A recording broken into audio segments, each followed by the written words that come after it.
नमस्कार मित्रांनो, लाडकी बहीण योजनेच्या तिसऱ्या हप्त्याचे 1500 रुपये या दिवशी खात्यात जमा होणार. नवीन जिल्ह्यानुसार यादी जाहीर. मित्रांनो, व्हिडिओ शेवटपर्यंत बघा आणि चॅनलवर नवीन असाल तर चॅनलला सबस्क्राईब करा. मुख्यमंत्री लाडकी बहीण योजनेच्या माध्यमातून महायुती सरकार राजकारण करत असल्याचे विरोधकांचं म्हणणं आहे. विधानसभा निवडणुका घेतल्या असतानाच लाडक्या बहिणींसाठी योजनेबाबत नवनवीन माहिती समोर येत आहे. या योजनेची अर्ज करण्याची मुदत 30 सप्टेंबरपर्यंत वाढवण्यात आली आहे.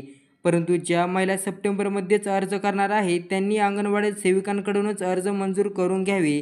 पण 4,500 रुपये महिलांच्या खात्यात कोणत्या दिवशी जमा होणार असा प्रश्न उपस्थित झालेला आहे.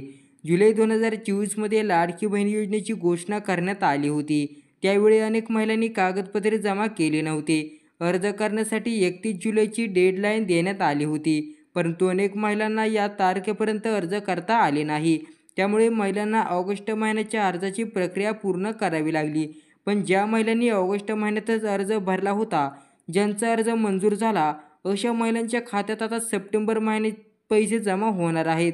जुलै, ऑगस्ट आणि सप्टेंबर अशा 3 महिन्यांची एकत्रित रक्कम 4,500 रुपये जमा होणार आहे. ज्या महिलांना जुलै महिन्यात पैसे मिळाले नाहीत त्यांना जुलै, ऑगस्ट आणि सप्टेंबर महिन्याचे एकत्रित पैसे मिळणार आहेत. 19 सप्टेंबरपर्यंत महिलांच्या खात्यात पैसे जमा होणार असल्याची माहिती सूत्रांनी दिलेली आहे.